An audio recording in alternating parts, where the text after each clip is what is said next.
Great music time! This, Basically, best music in the game right here. it's not my favorite, but this is the first time playing the game where I was like, oh my gosh, this music's awesome. A lot of my favorite pieces in the game are kind of the slower pieces, which kind of, like, grow on you as time goes on, basically. Yeah. This is the first one that's like, oh man, this is a kick-ass dungeon theme, kind A of lot of the thing. music in That acoustic guitar. a lot of the music in Moon and Sun I'm finding is the kind of music that is best complemented by playing the game alongside the music, rather than listening to it on its own in a soundtrack. You see, it's weird for me. I can't listen to most video game songs on a soundtrack unless if I've played the game myself. Like, if I'm listening to video game music, I'm listening to extended rips while I'm working. The music on its own is good, but if you played the game, your brain forms associations between what you were playing while you listened. In fact, your brain just does that with music in general. Like, there are random, like, regular ass radio songs that I happened to be listening to while reading certain books. And whenever I listen to those songs now, I always remember the book I was reading. But you know, it enhances your appreciation for oh god, her eyes are soulless. What happened? It enhances your appreciation. Hanging out with us too long. Focus, It enhances your focus. appreciation of the music if you have a particular emotional attachment to something that is connected to that music. Yeah, you know, that even just goes to the, like, some people hate certain songs because they associate it with, like, an ex or something. Mm-hmm. So it's just like, I don't want to think On the about other that. hand, it is a bit of a credit to a particular soundtrack. If you hate the thing it's attached to, but still like the music, you know. Yeah, that's a good point. So yeah, Hapu is the ground type gym quote-unquote leader, which means that Z's can either be really easy or really deceptively hard, depending on exactly I like what how move you decide like to use. they couldn't do proper particle effects without slowing the battle system down, so they just put a filter over the screen for a dust storm. You didn't teach her sparkling Aria move? No, because I chose Citywide. Oh yeah, I forgot. You can't use that Z move until after you beat the game. My bad, I forgot. Yeah, so I have Decidium Z, but I don't have But the other two. that's the Primarinas is the best one because you drop a spirit bomb on them. Like literally, you do. I chose Rowlet, so Yeah, I don't that's have why that you now. were wrong, Ryan. Okay, jeez. Where's Crotch Fire? Crotch fire. You'll get caught up in it. Ugh. Yeah, so that's what. Yeah, one of my favorite Z move animations is Primarina's Z move because she literally makes a spirit bomb out of water and you drop it on them and it's amazing.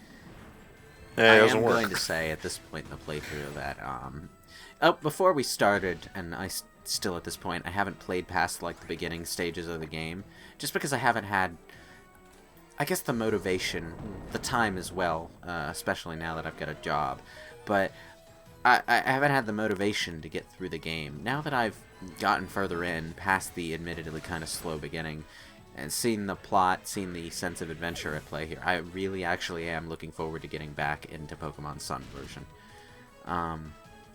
So... Ooh, barely hung on there. If you used Moonblast, you probably would have one-hit KO'd it. God. I don't want to risk I'm it. gonna have to start a new game though, and I don't want to buy. Yep. I don't want to buy. Just I don't like want to me. buy the game again just to preserve my egg move Charmander. So I'm gonna have to. I think a lot of people like that. I'm like that, especially with RPGs. Yeah, you can't pick up an RPG if you let it go Yeah, too but I'm long. gonna You have to. start I'm gonna from the have to beginning. spend some money on the Pokemon Bank just to preserve my goddamn Charmander.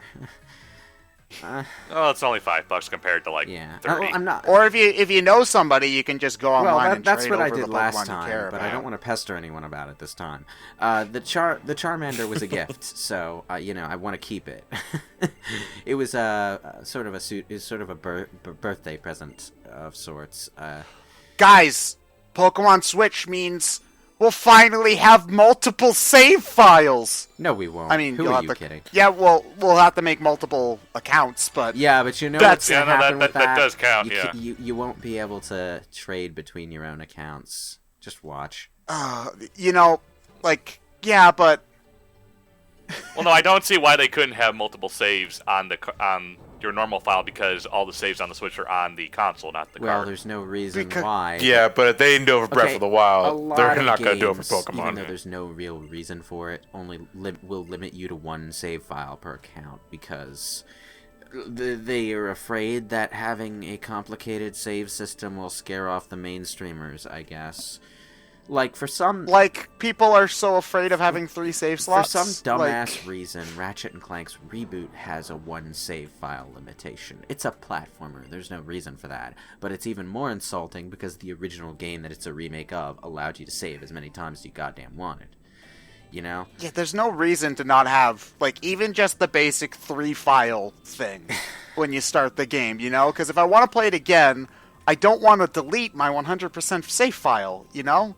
Like, come on, game. Why? Why do you do that to me? Yeah. Ugh. You know, it's also kind of a waste when they do that, because part of the reason they want to do that is so that you don't have to navigate a load screen list every time you start the game. But games have another way of getting around that. It's called a continue option. You select it from the main menu, and it loads your most recent save file. Done. You don't need a list. Yeah, like, actually, Twilight Princess HD has that on Wii U, but you have to use the Wolf Link amiibo in order to do that. Kind of defeats the purpose.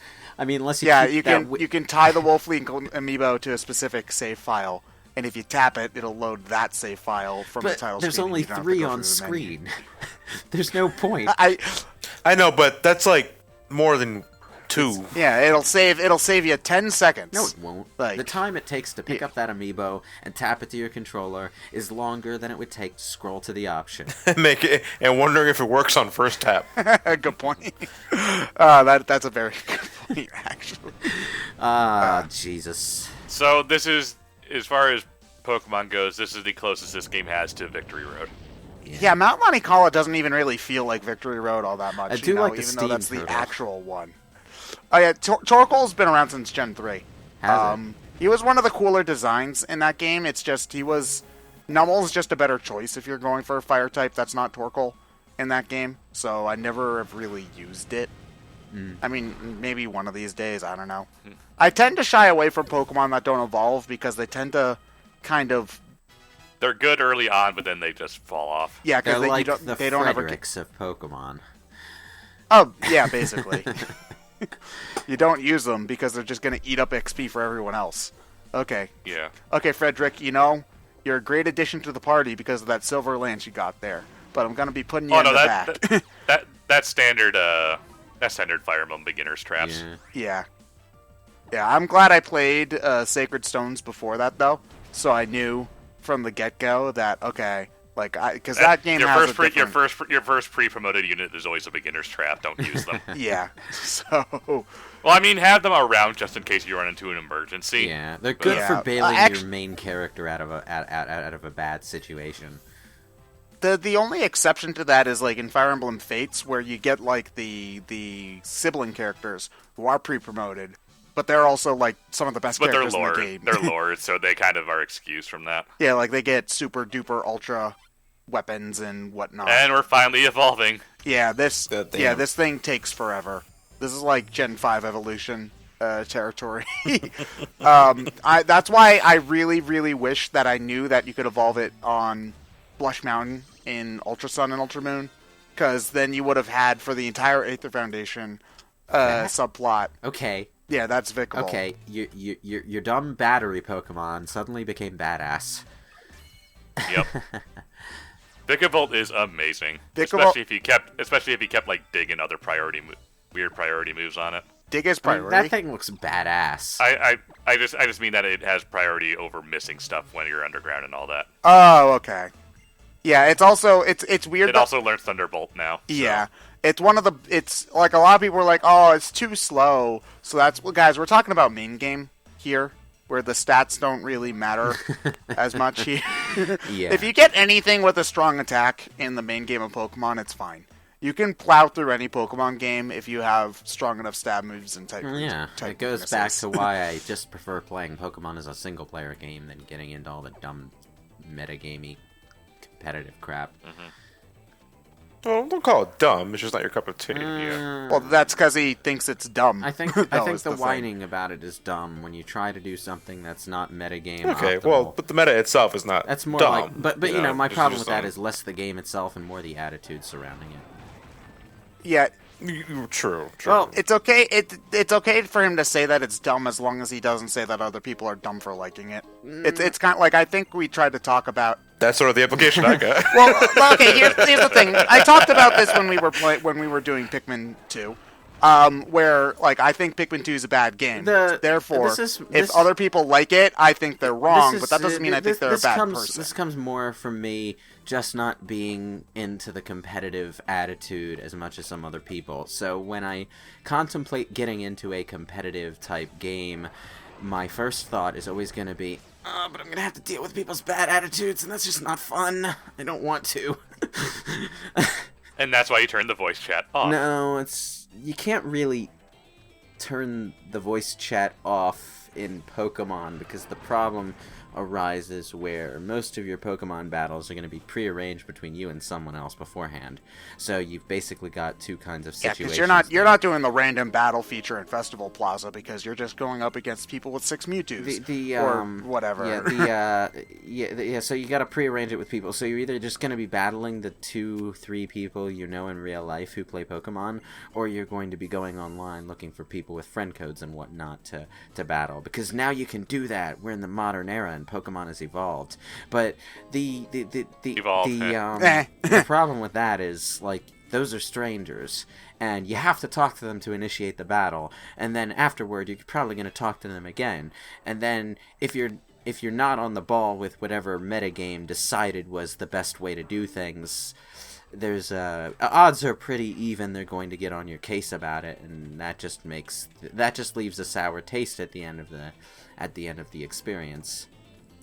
You see, the way Pokemon does it is weird too, because okay, so the Pokemon competitive scene understands that some Pokemon are just statistically better than others, and that at the top the amount of possible Pokemon to choose is really limited. So there's the tier system, and I really dislike tiers in general, but like, oh, you yeah, but it's just like, okay, if you want to, you have to like also set up like, oh, are you going to do an OU battle, a UU battle? Oh, this Pokemon's too good for OU, but it's just like, no, but I like you can't just have a okay, just use whatever fight, because then the other team's gonna have, if you go with Pokemon you just like, the other team's gonna have the good quotation marks Pokemon and you'll lose.